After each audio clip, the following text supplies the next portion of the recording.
Social media break muna siya. Tapos, yun, ignore nyo lang po yung mga bashers. Tapos, iwasan nyo po ang magbasa ng mga comments po kasi possible, laking chances po na makabasa siya ng mga negative comments. And yun po, pwedeng magpa-discourage po or magpaano sa naramdaman niya. So, yun po, tawag niyan. Pero knowing Carla naman po, Kuya Olives, madami naman na po siyang napagdaanan. And kayang-kaya niya po yan yung ano niya po ngayon. Muli po, Olives TV. Olives Ravino. Olives TV. DJ Francis. So ayun mga kalingap, isang mapagpalang araw po sa inyong lahat. Ngayon po ay kasama natin si Papa Joms. Uy! Ayan, grabe, sobrang gwapo talaga. Bubulan naman si Kuya Olives. So ayun mga kalingap, nandito po si Papa Joms at i-interviewin po natin regarding sa mga nangyayari ngayon po sa social media. Grabe. And syempre lalong-lalo na sa kanyang partner na si Carla. And tatanungin natin siya kung ano yung magiging advice niya and masasabi niya sa mga supporters. And Papa Joms, ano pong masasabi mo ngayon sa sitwasyon po ngayon ni Ate Carla? Si sitwasyon niya ngayon. Kasi siya, opo, sa mga hindi po nakalam, syempre po ngayon po medyo yun nga po, meron pong mga issue sa Carla, sa bashing po, napabash po ngayon. So actually ano po bang kahapon naman na ano po naman natin si Carla po na kumusta. Yun nga po, hindi pa po siya totally okay, pero yun po umaga po yun. Pero nung hapon naman po, ang gabi po is nakita naman po natin yung note ni Carla, medyo okay naman na po siya. So ngayon po pupuntahin po natin si Carla kung kumustahin. And yun, kapag naman nagbigay na rin po tayo ng advices po sa kanya. Yun nga po, nabanggit ko na po rin sa iba na for now mas magiging social media break muna siya. Yun, ignore nyo lang po yung mga bashers. Tapos iwasan nyo po ang magbasa ng mga comments po kasi possible, laking chances po na makabasa siya ng mga negative comments. And yun po, pwedeng magpa-discourage po or magpaano sa naramdaman niya. So yun po, tawag niyan. Pero knowing Carla naman po, Kuya Olives, madami naman na po siyang napagdaanan. And kayang-kaya niya po yan yung ano niya po ngayon, nampasan. So ito naman po ang nangyari ngayon is siguro ano rin po to, nagpapatatag po sa kanya bilang ano po. And bilang nandito na sa social media, bilang sa ito social na yung media. simula kasi simula ang pagpasok sa social media. Ano pa lang to, simula pa lang. Pwedeng nire-ready po siya or tayo sa mga mas malaking challenges po in the near future. So ano, yun, and yun nga, nabanggit nga po, it's also help na yun nga po, nagpapatatag sa atin yung mga ganitong sitwasyon, lalo po sa kanya. For sure po mapupulutan niya rin po ito ng aral, and mas makikilala niya pa po yung mga tao po na kung sino po talaga yung mga totoo talaga sa kanya. Totoo sa kanya po yan. And kumbaga dito din po lumalawak yung circle of friends natin. And syempre, maliban sa circle of friends, lumalawak din yung mga basher talaga natin. Hindi talaga natin maiwasan yan, Papa Joms. Kaya syempre, bilang mga kasamahan ni Papa Joms and ng Team Kalingap, kami po ay nakasupport lang kay Carla. Ano po? Opo, tsaka hindi lang kay Carla po, sa mga beneficiaries din po. Sa lahat ng beneficiaries ng Team Kalingap. Ayan, alam naman po natin yan na dadating talaga yung panahon, Papa Joms, na magkakaroon ng mga ganyang issue, mga bashing. Pero yun na yung mga advice ni Kuya Joms namin na talagang pagdadaanan nila yon, and I hope na malampasan nila. And ano rin, syempre inaano rin po natin yung ating kamay po sa kanila, sa kanya, na sana wag silang matakot or mahiya na sa atin, Kuya, mag-consult or kung hingi po sila ng advice or kailangan po nilang makausap. We are willing naman po na kumbaga andyan po naman yung oras natin, yung tap lang tayo, andyan na naman po tayo kung kailan po nilang makausap, chat lang po tayo, or kung kailan nilang makasama, pwede po silang naman po, kasi tutulungan po natin din sila po. Basta ito lang para sa akin kasi Papa Joms, ngayon si Ate Carla ay nasa stage ng parang sabihin na nating depression, parang ganun. Pero hindi naman siguro. Hindi naman stress, siguro Stress, medyo stress. opo. Stress lang pala. Stress. Grabe malalim ng Medyo madala ng depression, pero di natin alam kuya. Hindi natin alam kasi kung minsan kasi mga kalingap, hindi natin alam na pag nakita natin, akala natin okay. Pero yung sa loob niya pala talaga, Oo, medyo na depressed siya. na talaga siya. Opo. Kaya Yun. Advice lang natin, yun nga. Mas madami naman kasi yung nagmamahal sa kanya. niya, nagmamahal. So, focus na lang siya na dun sa mga tao, sa mga bagay po na positive po. Kasi, di na kasi may gawin siya or wala. Meron at meron masasabi ang ibang tao. So, You cannot please everybody. you cannot please everybody.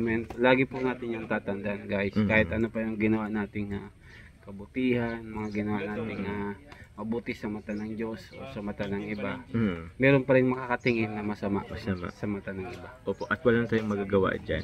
Kung ayaw sa atin ng iba, walang tayong magagawa dyan. Akala ko kung ayaw sa atin ng iba, di natin. Di natin sila bate. Di natin Sila bate. So, ano rin siya para kung paano natin i-handle yung mga ganitong sitwasyon.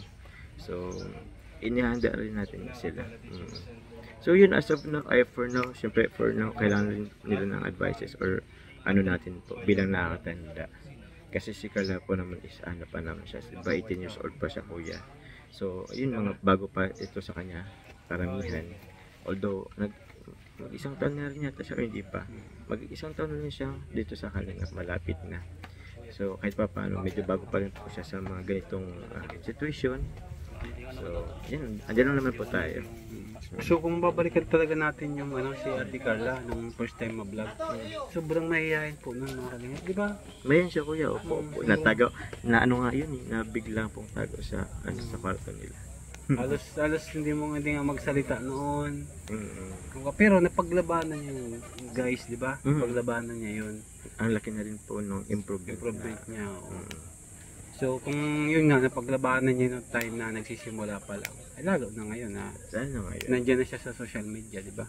Kayang-kaya niyang malampasan niya. Kaya na yun. Opo. Kanyang bagay. Oo kuya. And syempre, nandiyan si Papa Joms, guys, and alam naman natin na hindi yan papabayaan ni Papa Joms. Opo. And syempre, nandito rin po kami. Opo, ang buong team Kalingap. Kaya yun. And sa tingin ko, yung mga kalungkutan ngayon ni Ate Carla lang nararamdaman, siguro mapapalitan yan, guys, kapag nakapunta na kami sa Palawan. Ay, kami. Bakit kami? Open ka, sumunod kuya. Opo. Sasama mo ako, Papa Joms? Payag ka ba na isama mo ako doon? Pwede kuya, kaso nakabook na kami. Paano yan? Ay, grabe mo. Masunod ka na lang. Pwede ba yan? Sumunod na lang ako, Papa Joms? Ikaw ba na kuya? Pero kung kasama ako doon, Papa Joms, okay lang sa'yo? Ay, mas feel namin ng security. Mas secure kami nun kung andyan si Kuya Olives. Parang ganun. So, pero kahit na naman kuya, kasi nasa servisyo kaya tapangan kuya. Eh kung sabihin ko sa'yo, Papa Joms, na may ticket na ako. Eh di, ayos yan. The more the merrier. Bali guys, yun, na-approve tayo. Nakapag-file ako ng mandatory. Kasi kasama ka talaga. Papa Joms. Alam mo ba kung bakit, Papa Joms? Bakit po kuya? Kung bakit? Bakit po? Kasi 14th year wedding anniversary namin ni Mrs. Okay. So nakapag-file tayo ng mandatory leave and nag-granted naman. And yun na po yung plano namin ni Mrs. na makasama kila Papa Joms and Side C. Sa Palawan. Oo, sa Palawan. Good, And kuya. meron na din po kaming ticket. Yun na lang, nag-iipon-ipon tayo para sa accommodation na lang. Kasi ticket lang kasi yung Papa Joms. Ticket lang yung natin. Salamat po sa Team EDC Marathon. Sila Oo, nag-provide ng ticket. Salamat po sa inyo. Thank you po Edgy. And syempre, yung pang-accommodation na lang ang inano. Yung sa hotel ba? Sa hotel, hotel. tapos yung Opo. ano mga doon. Yun na lang ang pinag-iipunan ko, Papa Joms, talaga. Opo. Kaya sana makapag-ipon-ipon para pagdating namin doon, hindi naman kayo matulog sa labas. Hindi yan, kuya.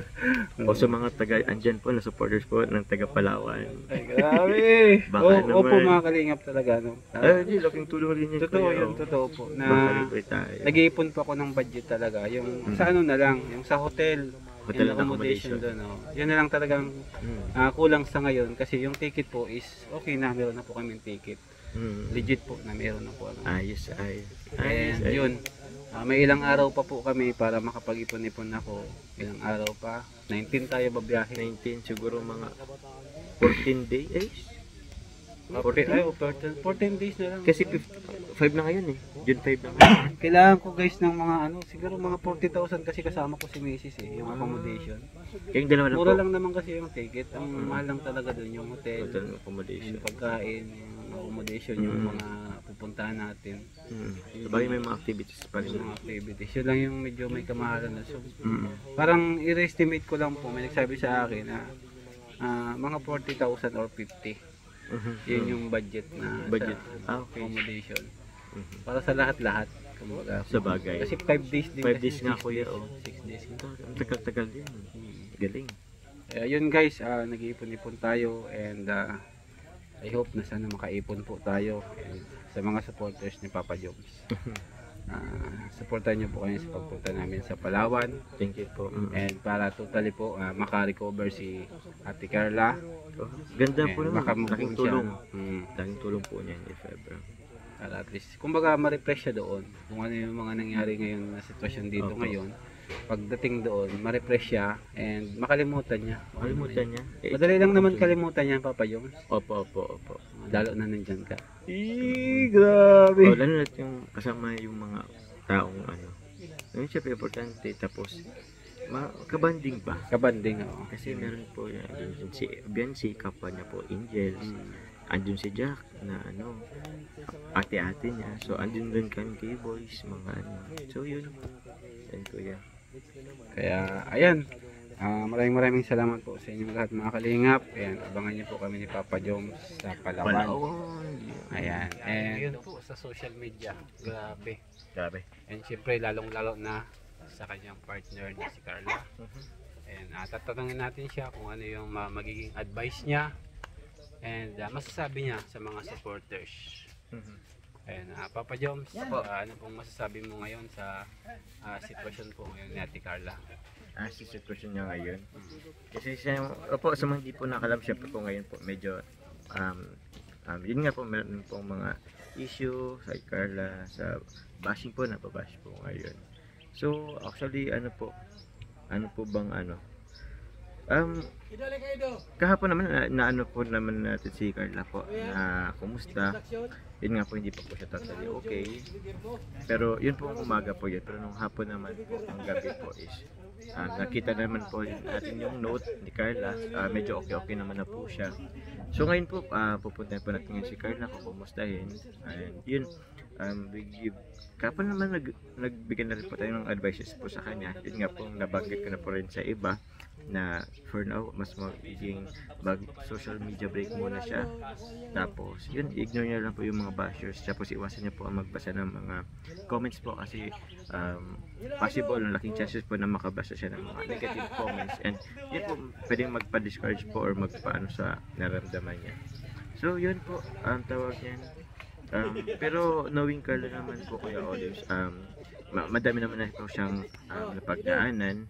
And kayang-kaya niya po yun yung ano niya po ngayon, nampasan.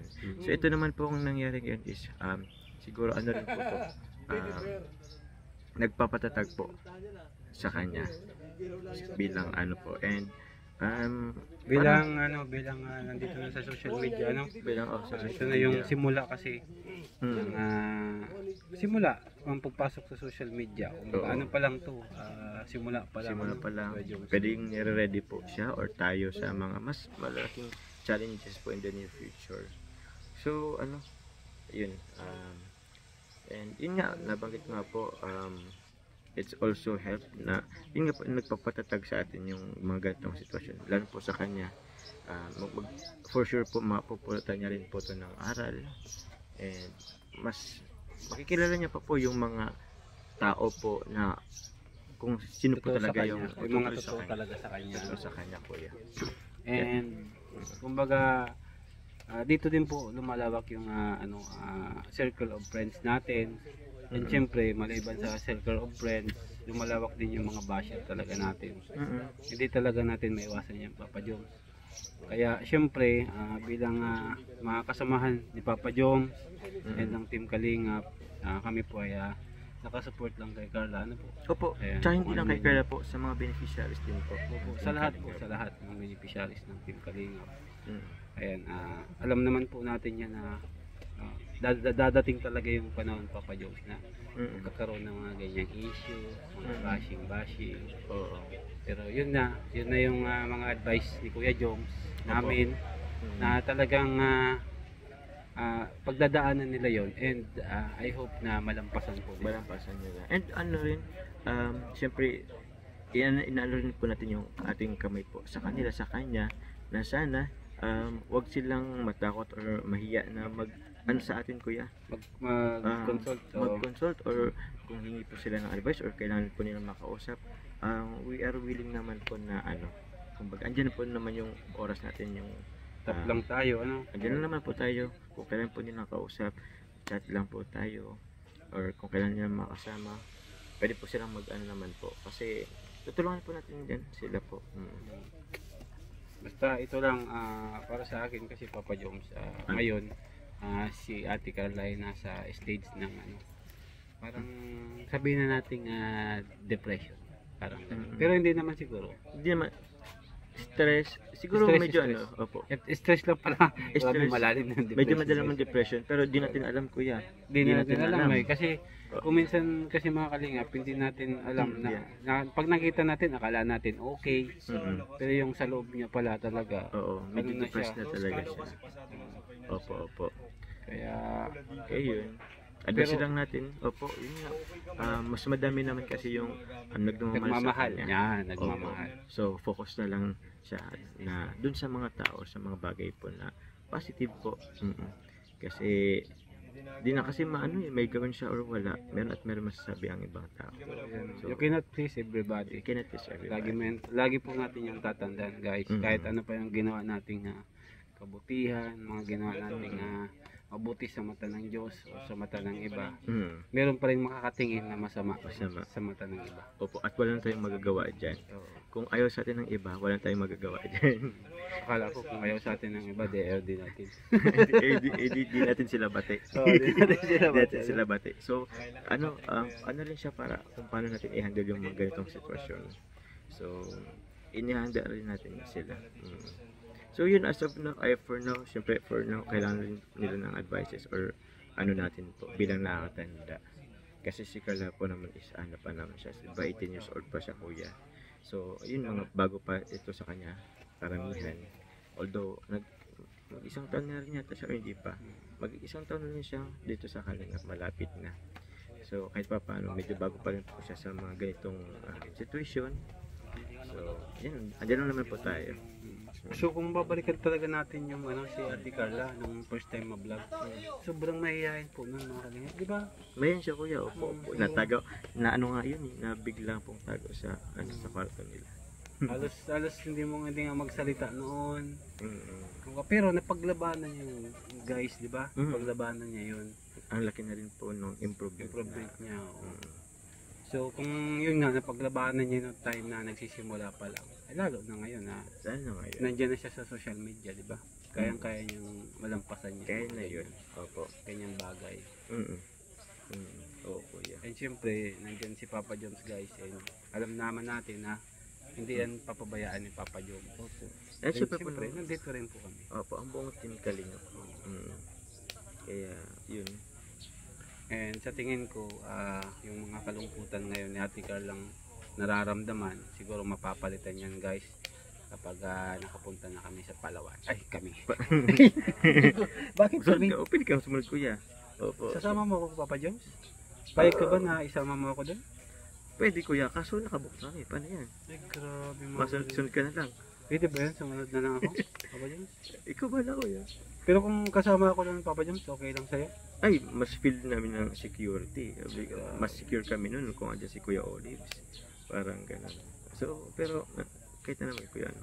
Kasi nasa serbisyo kaya tapangan Kuya. Eh kung sabihin ko sa'yo Papa Joms na may ticket na ako. Eh di, ayos yan. The more the merrier. Bali guys, yun, na-approve tayo. Nakapag-file ako ng mandatory. Kasi kasama ko tayo. Papa Joms. Alam mo ba kung bakit, Papa Joms? Bakit po Kuya? Kung bakit? Bakit po? Kasi 14th year wedding anniversary namin ni Mrs. Okay. So nakapag-file tayo ng mandatory leave and nag-granted naman. And yun na po yung plano namin ni Mrs. na makasama kila Papa Joms and Side C. Sa Palawan. Sa Palawan. Good, And Kuya. meron na din po kaming ticket. Yun na lang, nag-iipon-ipon tayo para sa accommodation na lang. Kasi ticket lang kasi yung Papa Joms. Ticket lang yung ano natin. Salamat po sa Team EDC Marathon. Sila Nag-provide ng ticket. Salamat po sa inyo. Thank you po Edgy. And syempre, yung pang-accommodation na lang ang inaano. Yung sa hotel ba? Sa hotel, tapos yung ano mga ano doon. Yun na lang ang pinag-iipunan ko Papa Joms talaga. Kaya sana makapag-ipon-ipon para pagdating namin doon, hindi naman kayo matulog sa labas. Di yan Kuya. O sa mga taga, andyan po na supporters po ng taga Palawan. Ay grabe! Baka naman. Opo mga kalingap talaga. No? Di, laking tulong rin yan Totoo Kuya. yun, totoo po. Na tayo. nag-iipon pa ako ng budget talaga. Yung sa ano na lang, yung sa hotel. Hotel and and accommodation doon. Yun na lang talagang kulang sa ngayon kasi yung ticket po is okay na, meron na po kaming ticket. Legit po na meron na po. Ayos.